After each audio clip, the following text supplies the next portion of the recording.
12月7日にママします。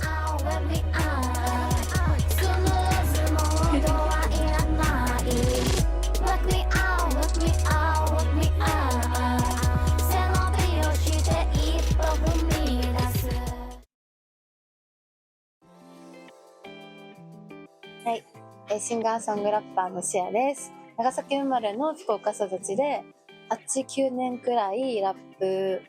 をやってて、ここ最近は歌も頑張っていてっていう感じで音楽活動をしています。18？ 今が27だから、高3の時にラッパーになろうと思って、で実際に始めたのが第一ね。私も最初分かんなくて YouTube でフリーの音楽とか流してフリースタイルの練習するの最初始めて、サイファーっていうさ、こう輪っかになってラップの練習するみたいなやつがあるんだけど、なんかそれがちょっと怖くて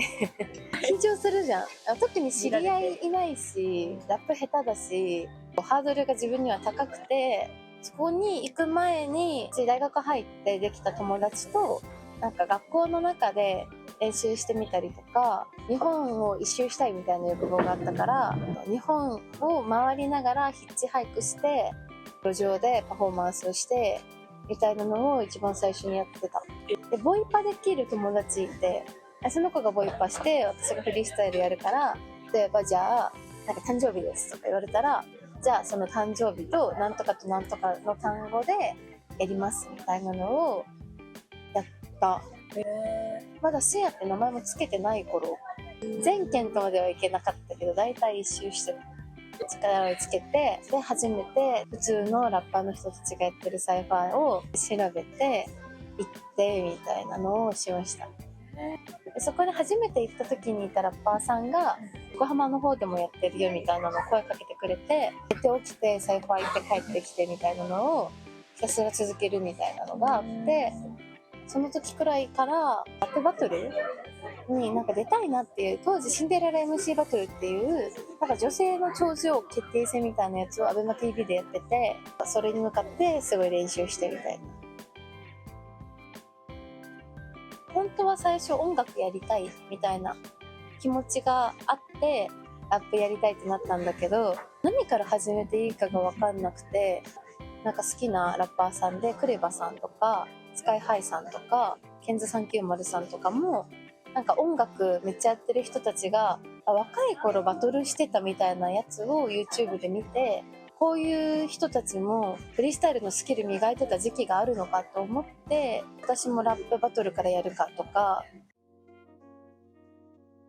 もう当時はやっぱりすごい好きな曲があって、ショックっていう曲がそれこそさっき言ってたケンズ390さんとスカイハイさんとクレバさんとあとマミー D さんっていう人が4人でやってて、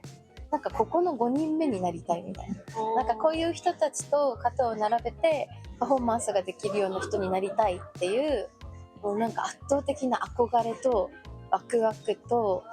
かが最初はすごい強かった。私はもともとモーニング娘。がめっちゃ好きで、モー娘になりたいっていうので中高オーディションを受けてて、なんかあれって17歳までで受けられる資格がなくなる、今わかんないけど当時はそれで落ちて夢が消えたみたいな時で、自分がどういう人間になりたいのかをいろいろ考えてて、でもなんとなく声は使いたい、元からモー娘になりたかったから。でも私はそのつんくさんの歌詞がすごい好きで惹かれてモー娘になりたかったから、じゃあ他のアイドルさんになりたいかって言われるとなんかそういうことでもないなみたいなのがなんかずっとあって、風邪ひいた時とかだと思うんだけど、めっちゃ YouTube ひたすら見てる時にラップっていいかもみたいなのを思い始め、そもそもモー娘になりたかったからダンスしてたから、それでヒップホップには抵抗がなくて、その時はなんとなくで惹かれたんだけど、今思うとその人が言葉を話してる、なんて言うんだろう、歌い手と歌詞を書いてる人が一緒で、その人のメッセージみたいなところにはすごい惹かれて、不可思議ワンダーボーイさんのペリキューレってすごい有名なポエトリーっぽい曲とかあるんだけど、そういうのも聴いていて、その人の人間性がすごい出て、でそのしんどいこととかも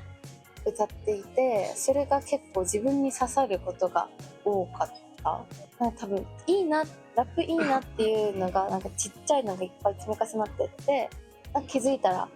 これだみたいになってたって感じかも。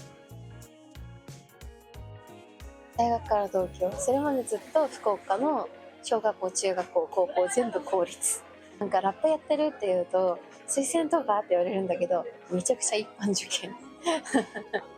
京のこだわり実はなくて、なんかいろんな資料を取り寄せてて、オープンスクールも行ってみて、なんか想像が湧きにくくて、自分はどういうタイプなんだろうって考えた時に、憧れてた人たちが言ってたのは4大だし、同じような経験をすれば何か見えるものがあるんじゃないかみたいな。なんかその人たちが辿ってきた道を歩いてみたら、なんかそこで見えることあるかもと思って、高校3年生でいきなり進路を変えて、それまでは福岡の地元のところに行くか専門に行くかみたいなので迷ってたのを大幅に変えた。たまたまそれが関東だったからそこに行こうと思ったみたいな。いやでも本当に勉強は大変だった。ラップしんどい、ラップつらいはめっちゃあるけど、やめようは今んとこないのかな。他のことの方を頑張ろうとかっていう時期はあったりもしたけど、なんか結局戻ってきてしまうというか、でもやめるはないかも。完全にやめるは今のところ一回もないし、やめ方が分かんないかも。自分の生活の一部になってて、自分の仲間とかもやっぱラップを通して出会った人が多くて、自分が幸せに生きる術の一つにもなってる気がする。誰かのためもあるけど、自分自身のためみたいなところもあるかもしれない。ワンマンは本当にしたいと思い始めたのは多分ね3年くらい前で、レアファッションウィークっていうファッションショーをやってたのが2021の初めてアルバム出したのが2021でもあって、自分の中でのハードルを1個超えた。でそしたら次はやっぱりワンマンライブ、曲数もいっぱいできてきたし、自分だけの世界を作りたいとか、そのファッションショーをしていたところがすごい素敵な場所だったから、ここでやりたいみたいな。なんか自分の中で夢と目標っていうものが存在してて、夢はいつか叶ったらいいなと思ってるところで、目標はどっちかというと、もういつまでに絶対これをやるって決めて、そこに向かって動き出すってことなんだけど、なんか思い始めた3年前はそれがまだ夢の段階で、いつかできたらいいなっていうのが、さらに時間が経って友達もワンマンライブとかをするようになっていって、もうさらにワンマンしたいみたいな気持ちはすごいあったし、いつか代々木第一体育館に立ちたいという目標があって、それはこの私が初めてライブしたのが渋谷なんだけど、渋谷区で一番でっかいであろうアリーナでやりたいって目標があって、そこでやるにもワンマンが100人300人600人って大きくなってって、そこだからまずはこの一歩目を踏み出さなきゃっていうのを特にこの1年くらいで思い始めてはいて、で去年月に3回くらいのライブをこうずっとやり続けてて、でその中で自分がこういう時に心地いいとか、こういうライブをしたいっていうのがどんどん見えてきて、でかつ去年からその音楽イベントのセレンディピティっていうのをやり始めて、初めて自分主催の音楽イベントをやった時に、なんか自分の学校の友達とかいろんなところで出会った人が見に来てくれて、これだみたいな、この瞬間を作りたいみたいなライブに去年いっぱい出会って、今年に入ってくくろうとやろうみたいな気持ち。あとはもう誰もマネジメントとかをしてくれてるわけじゃないから、その中の決めでしかないから、自分で覚悟して今年やろうと思いました。